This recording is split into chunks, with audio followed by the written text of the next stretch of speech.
Welcome to the Well-Oiled Canine Podcast, where your dog's health is our top priority. I'm Dana Brigman, a canine nutritionist and certified holistic pet health coach, specializing in aromatherapy, homeopathy, and herbs. Join me on a mission to help your dog eat better, feel better, and live longer. Now let's dive into a world of natural pet care and discover the secrets to a happier, healthier pup.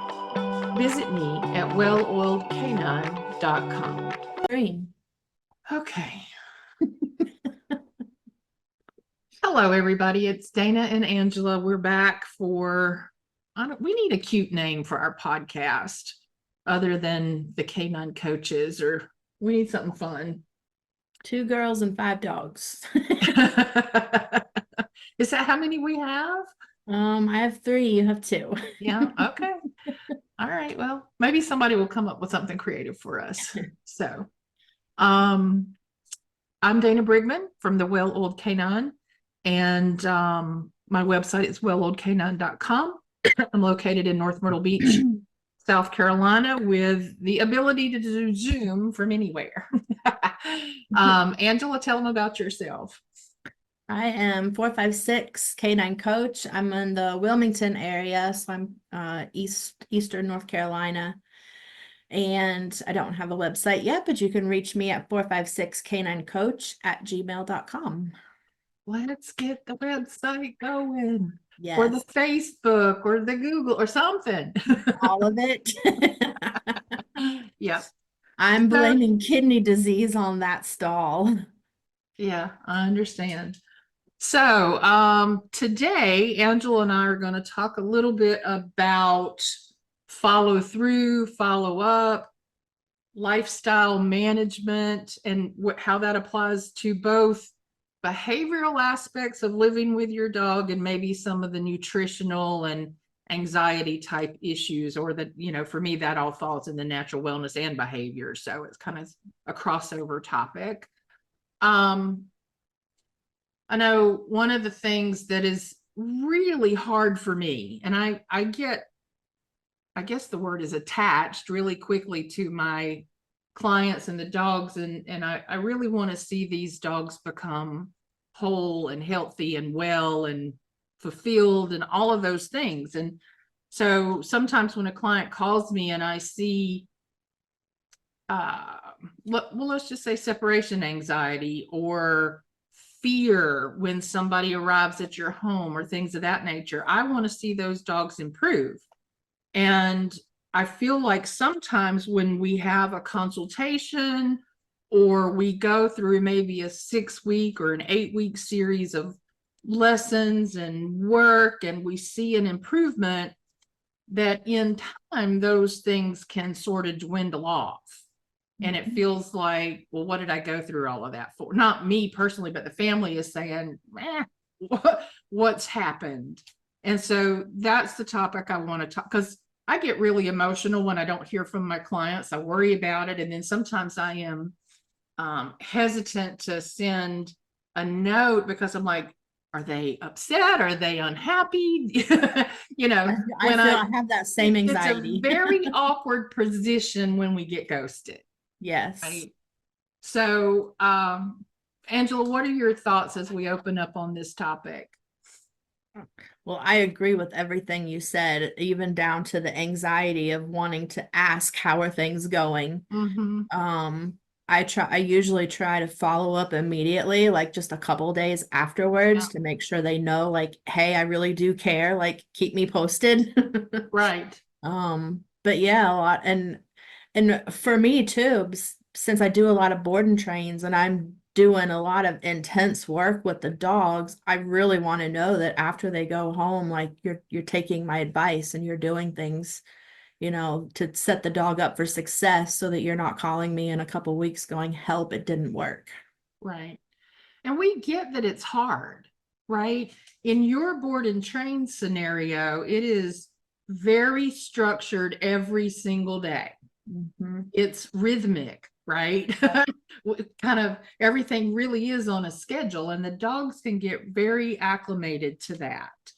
And then we go home and real life starts to happen in the family's household, and things can start to wane a little bit. So it's really important to both Angela and me that when those things start to happen, whether it's a few months in or next year, that you say, how do we get back on track? How do we tune things up? Do we, where do we revisit? What can I do and how can we sustain this? And we can get really creative sometimes about things that you can do in your home, in your schedule, that will help meet those goals. It doesn't have to be, all day, every day, like Angela runs the board and train. There can be some other adjustments that make it work within the family's parameters. Yeah. And I tell my people too, like the first sign you see that something isn't right from when they come home, tell me. Don't wait a Right. week, don't wait 2 weeks. We have to address it immediately so we're not backtracking. Right. And even if it's a couple months later or 6 months later, we need to know. We want to know. We truly, Exactly. truly, truly want to know so that we can do something about it. I worry too, culturally, like people are afraid to reach out because they're expecting us to give them a big price tag for, but I tell my people, like, I'm invested in your dog. I'm not gonna nickel and dime you to help you. Like I'm here for you. Like you've Exactly. already paid for your training program. And that's such a good example. And I may overdo this, so please don't anybody take advantage of me, but Agreed. I probably overdo it, but like I made a phone call or set up a conference with a online consultant. Um, I don't remember if it was a motion code or one of those things that I do, and I wanted a session for myself. And I set up an appointment with this woman online. And 50 minutes in, she said, "Thank you very much. That's all of our time. If you would like to reschedule or schedule a follow up, then here's the link." And she was gone. I mean, she literally was gone. There was no, but wait a minute, I have a question. Yeah. That's not my style. No, mine either. Like, Yesterday, this woman called me and her dog has some health issues that he's recovering from. And she was having trouble getting on the Zoom link. And then we were late getting started and she was all upset. She's like, I paid for this time and I want to maximize it and I don't want to run out of time. I said, "Ma'am, I am not going to hang up on you." I'm not. It's not going to happen. We're going to work through this topic. And if that takes an hour and 10 minutes instead of an hour, then so be it. I'm not going to do that. And then I'm going to send you follow up after. And I want you to call me back in a day or two and tell me how it's working. How are you feeling about all of this? exactly. Right. So even though we have to schedule appointments, it doesn't mean we are nickel and diming those minutes. Yeah. So For you and I know for certain, like this is a lifestyle for us. It's not a job. right. And I can see where some service providers see it as a job. And yes, I'm going to cut you off at 50 minutes because Yeah, I've that lady scheduled hung up something on me. else She at was click, she was 10 gone. after. But yeah, And for me, I have never done that to anybody. I have one lady, God bless her, we spent 2.5 hours on the phone, and I won't make that one again. That was a good one. It was a whole complicated thing, but anyway. So, but what I want people to understand too is whether it's aggression or separation anxiety or resolving a health issue, it takes time. And in cases like aggression, we always say, how do we know the training worked?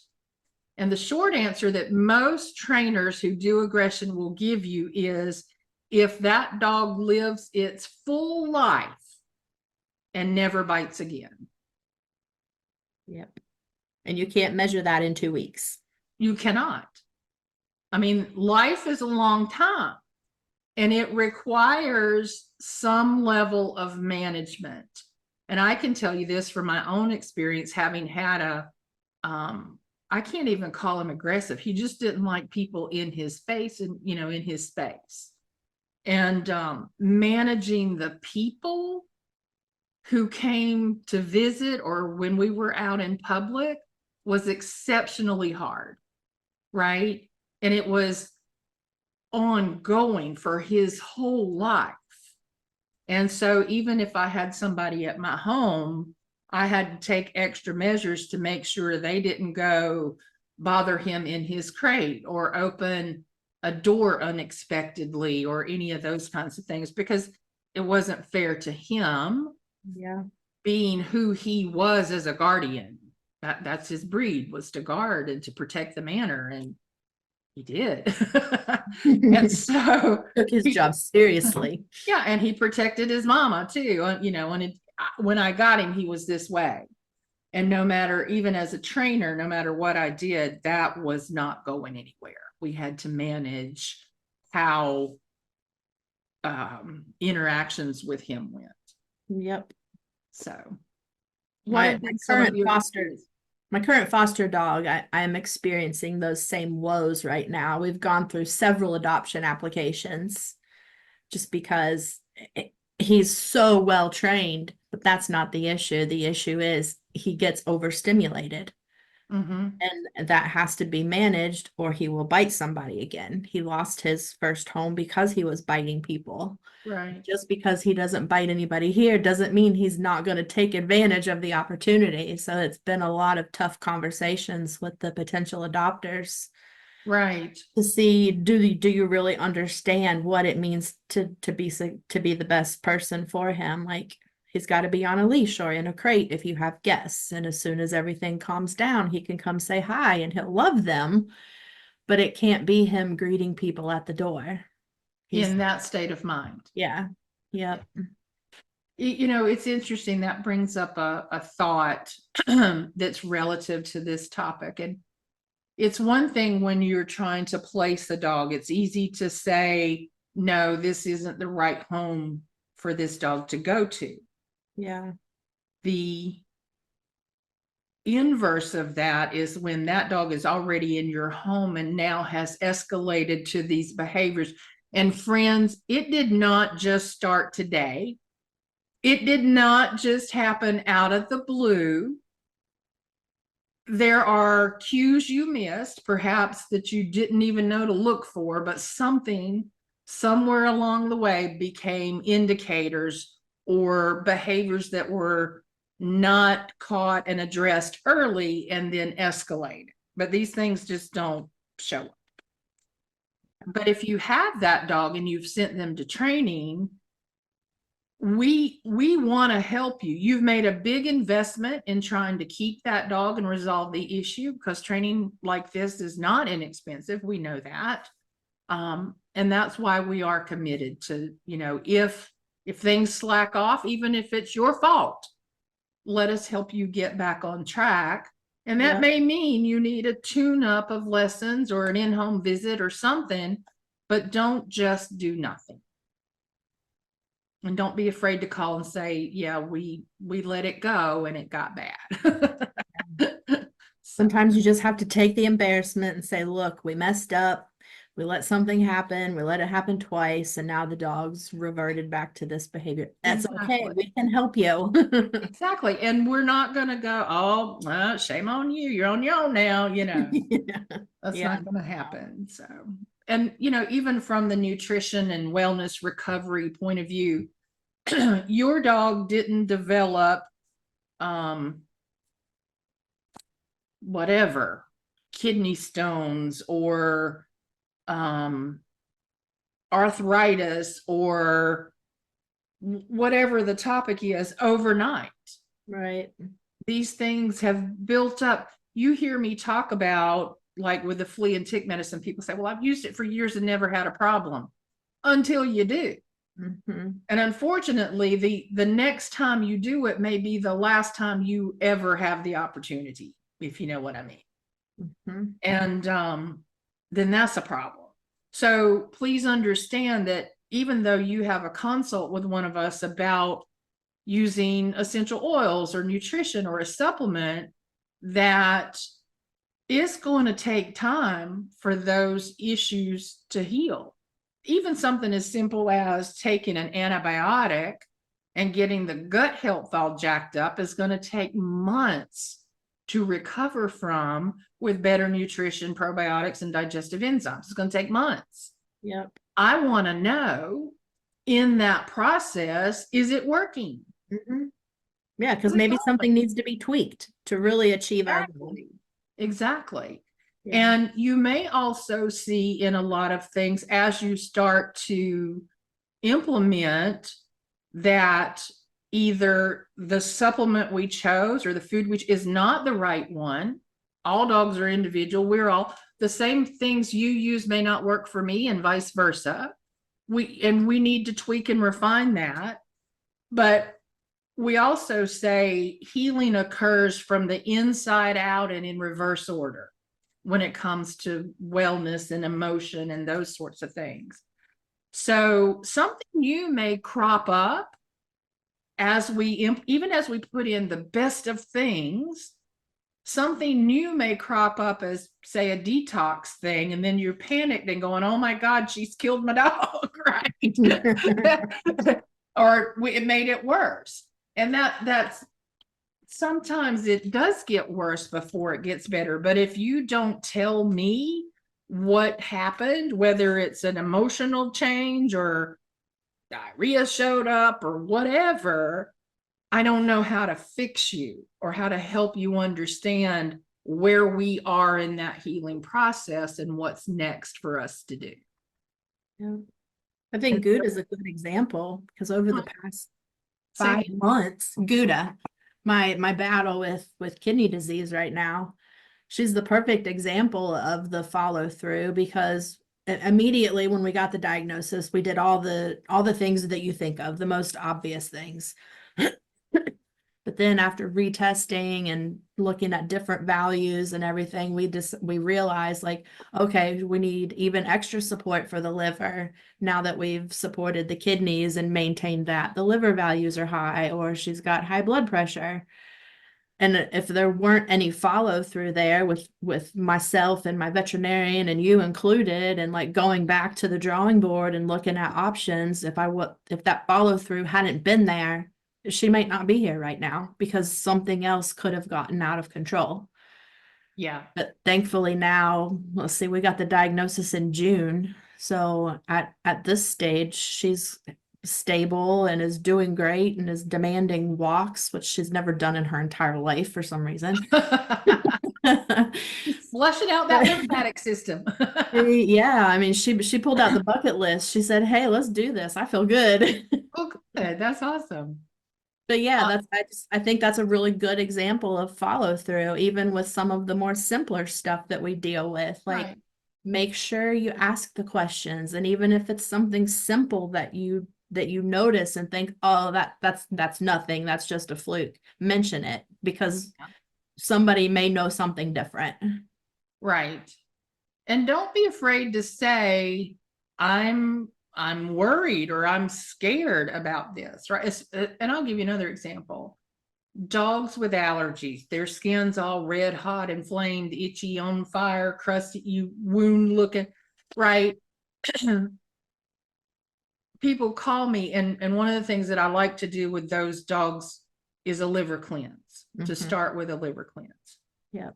And honest to goodness, y'all, sometimes, again, when we start putting good things in, bad things have to come out somehow. Things are going to go somewhere. Well, the skin is the largest organ that's going to help detox, right? So those allergies, those inflamed areas may get worse or look worse before they get better. And so then we have to step in and do something that is soothing topically, or we may have to slow down the process of what we're changing, right? We may not want to change as many things simultaneously, but people panic at that phase when the flare up happens, or they'll see it get better for a while and then it flares up again and they're like, this is not working, but it is. It really is in most cases, assuming we're putting in the right foods and not doing something that's an intolerant food or things of that nature. But people panic and then they want to ghost me because maybe I don't know what I'm talking about is the thought, or at least that's what I tell myself they're thinking, right? They're like, she doesn't know. She's ruining my dog. This is getting worse. When, even if you're going to change your mind and go a different route, just tell me, maybe I can help you, or maybe I just say, I get it, I understand, but give this some thought, go research it even with somebody else, right? And ghosting is not fun for anybody, but my point is, in all of this, I understand exactly all of those phases. And if you don't tell me about them, I can't do anything to help the process improve. Yeah. It's because it's a process. It is. It's a journey. It's not over after the last lesson, or it's not over after the consult and you've given this much information, places to start.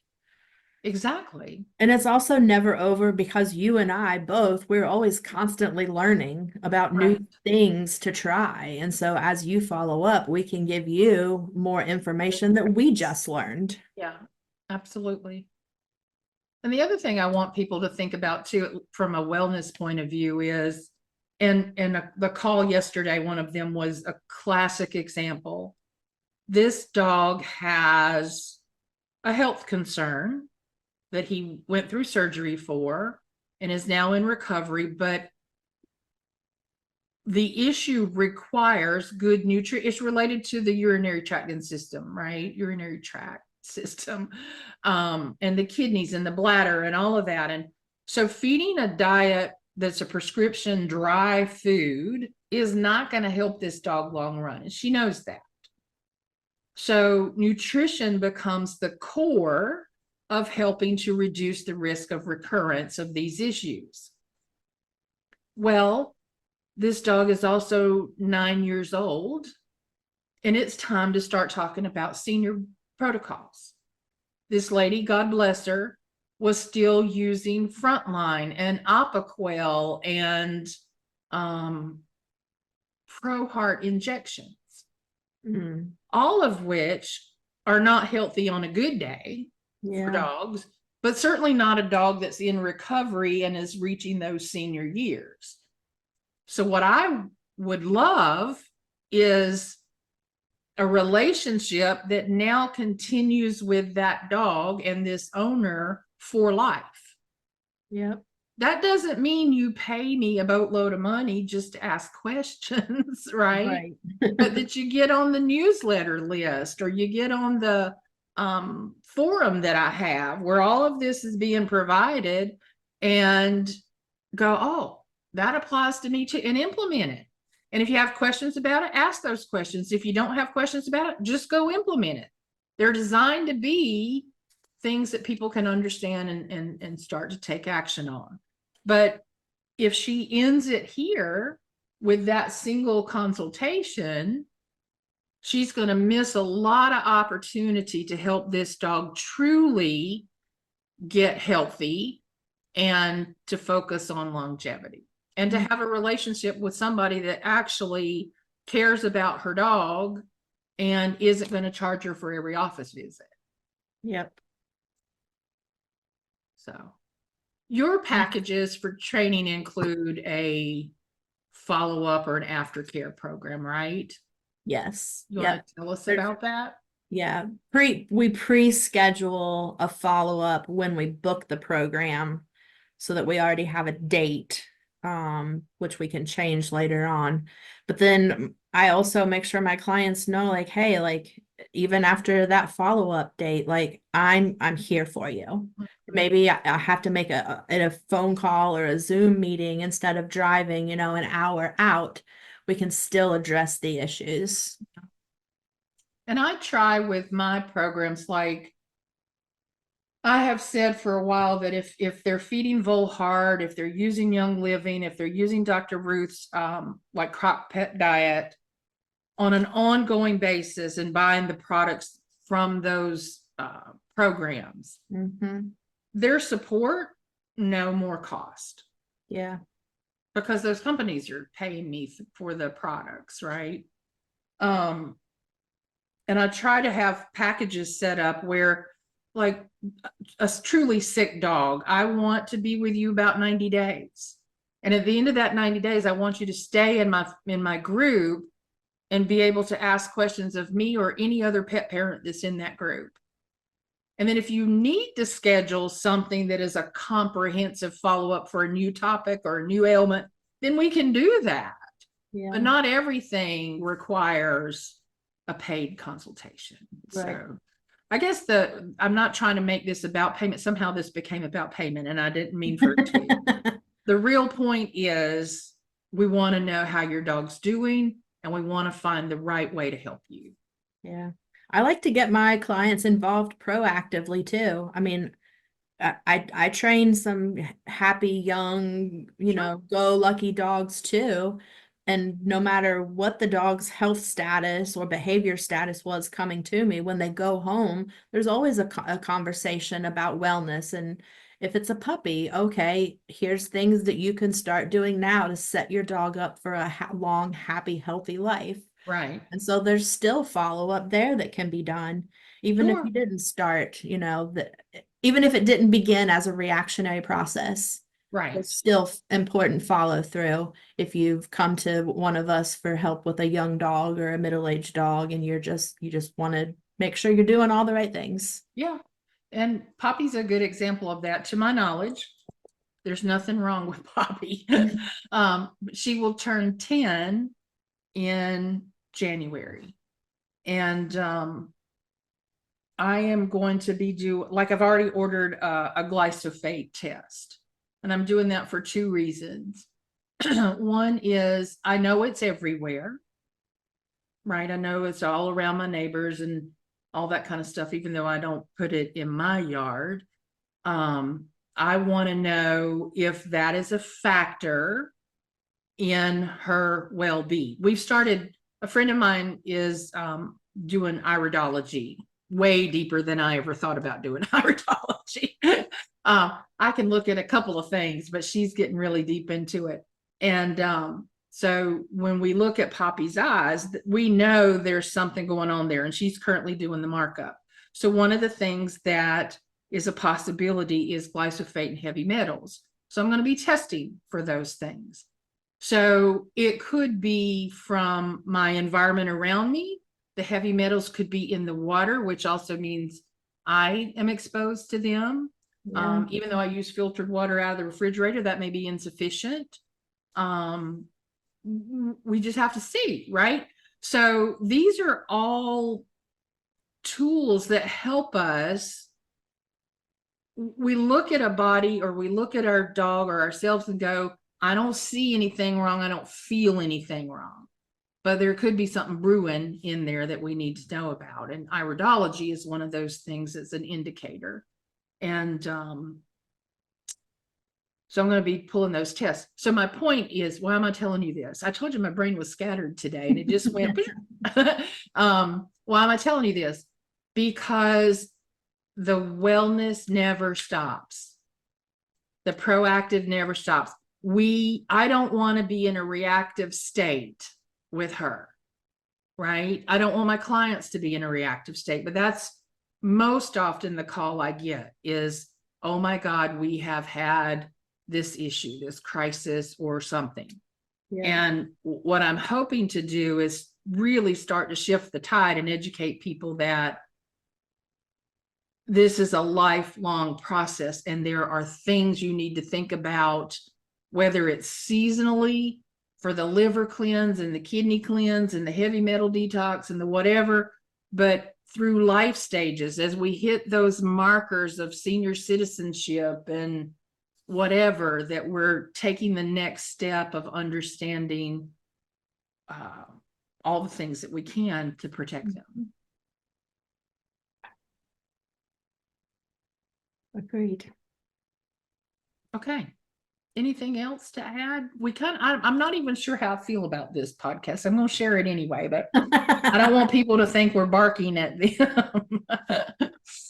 No, this really started out as we want to help, and then somehow this is what always happens. I get emphatic about things. It's because we care. Mm-hmm. Yeah.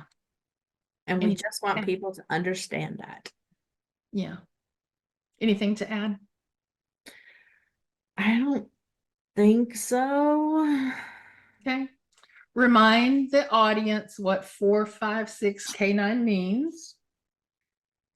456 canine is 4 paws, 5 directions, 6 tricks. It's my play on numbers, just to let people know, like, I'm here for more than training. We're looking at the whole dog. We're looking at everything about their life to make them successful. And so the 5 came from The 5 directions, the 5 meridians of the body. 4 Paws, 5 Directions is an excellent book if any of you are interested in this sort of craziness that we do. And You'll have to read it several times to really understand it. I sure did. I sure did. I read it the first time. I'm like, I don't know. And I took away for a while. And then I came back to it. And yeah. So 4 Paws, 5 Directions is largely rooted in Chinese medicine principles and, traditional Chinese veterinary medicine. And then the 6 tricks are about her training skills and activities that you do. Yeah. Training goals. Exactly. We're going to learn at least 6 new things. Exactly. Maybe more than that. And Hopefully people always say to me, you're training me, not the dog. I'm like, you're absolutely right. That counts as 3. You're absolutely right. All right. Well, you guys have a lovely day, whatever time you're watching this podcast. And thank you for watching. If you have a topic you would like for us to talk about on behavior and or wellness, shoot it over and we'll make sure that it gets covered in one of our next recordings. All right. Have a great day.